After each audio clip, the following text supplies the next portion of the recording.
Can we use a 3D printed rack gear inside an Arbor press? And at what load will it fail?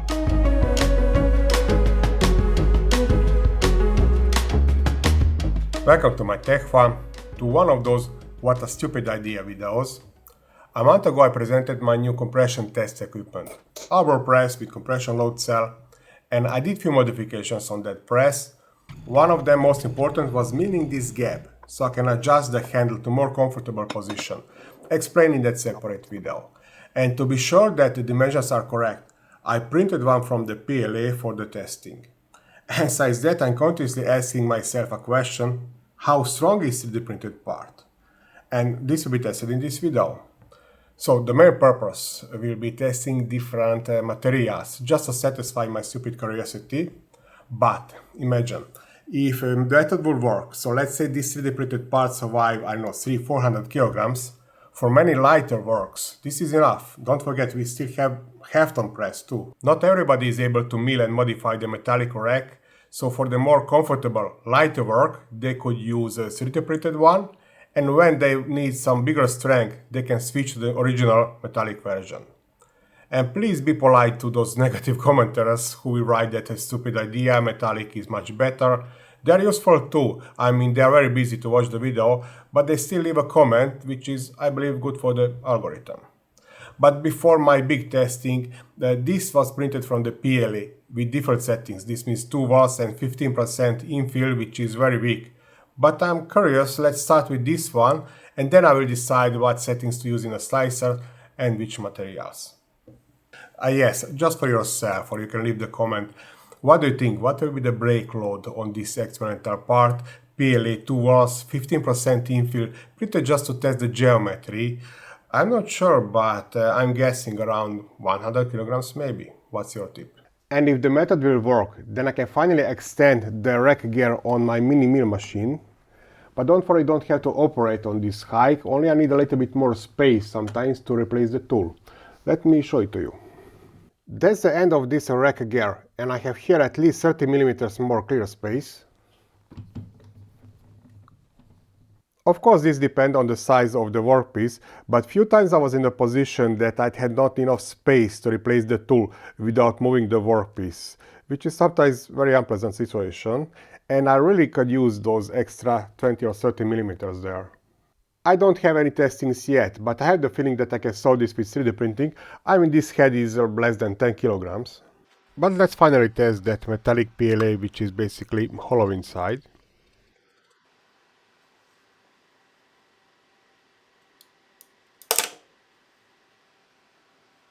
$120. Looks like the tooth is broken. Maybe I could push it a little bit more to see better the damage. One more attempt on different height. This is now lower.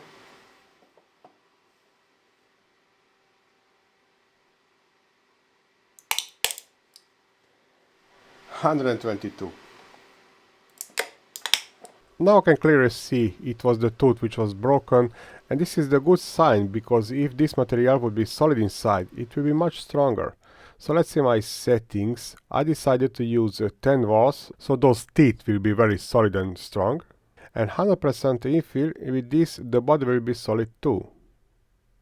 Maybe you are familiar that the Polymaker is the channel sponsor. And from their line I have 3 really favorite filaments. These are PETG, carbon fiber PETG, and glass fiber reinforced PET. And 2 from these 3 will be included in this video. But let's see other materials too.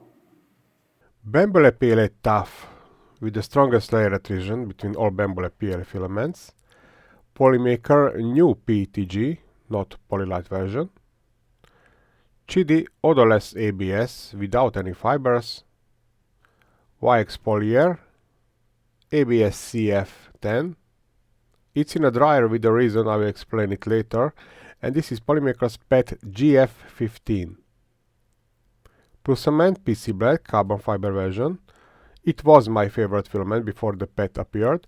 And king of all filament types, PPACF. This one is from the Sunlu. I decided to include this filament too, COC. It's a new filament type and I have a review in the progress, and this one is reinforced with the glass fibers. And all printings I did on H2S if the filament don't have fiber reinforcement. If fiber reinforcement filament, then in that case H2D in the left nozzle, because it handles better those brittle filaments. Little bit off topic. 3 weeks ago I printed some brackets from this ABS CF and it was on open air. And I started with the printing and look at this surface quality. Extremely rough and ugly surface, and after 6 hours on 65 degrees Celsius looks like completely different material. Let's measure their mass. Proper weight is not so important here, and it should be proportional with the density of the material, but more data is just better. And here you can see the numbers in grams. I already checked, I have great dimensional accuracy with almost every filament. Only with the ABS without fibers I have just a little bit more shrinking, but nothing significant, maybe 0.2 millimeters smaller than others. And with this PPA CF, it looks like it absorbed some moisture during this 1 week until it was almost on open air, 24.6, so this one is 0.4 millimeters bigger. I hope I will be able to place it inside the Arbor press. It's time to break some plastic, and I'm thinking, what if I will not be able to break any of them? I mean, that would be a very boring result for the video, but actually that would be a great news for us 3D printer users. But I'm thinking that still I will be able to break them. Try to guess at which load. And this is 1 ton Arbor press, but I will not go above 800 kilograms. In that case I will stop, just to prevent damaging of the load cell. Starting with PLA.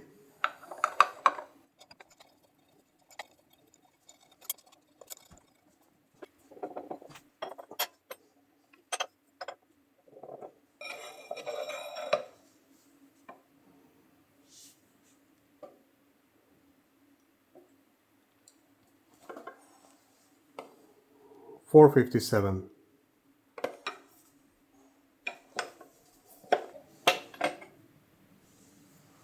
Teeth are broken, so I think some kind of shear test or something like that is important here, and I think the carbon fiber versions will be much stronger in this case. And now PTG.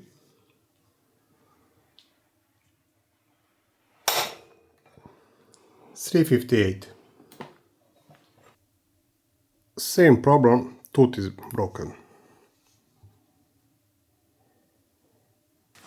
And now ABS.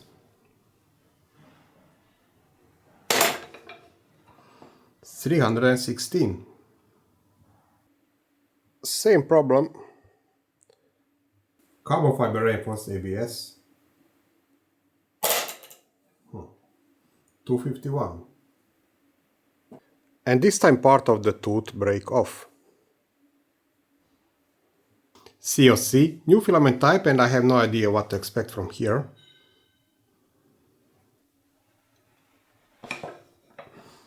$311.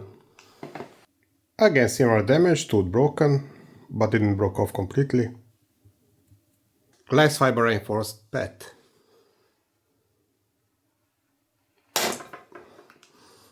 $242.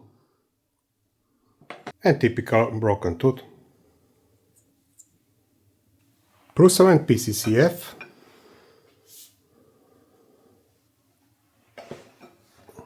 $354. And the same damage. And PPA CF, I hope I can insert it. Okay, it's a little bit tight, but it's in.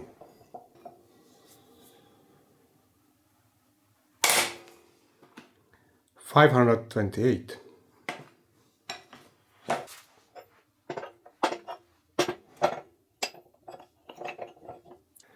And again the same problem. But since I did this modification, so I'm placing back this metallic one. And thanks to the comment in the previous video who mentioned that actually there are bolts with some nylon tips at the end. I ordered some, only it needs time to arrive. Until that I'm using this 3D printed part. But the small set screw which I mentioned in the previous video arrived. And it doesn't stick out anymore.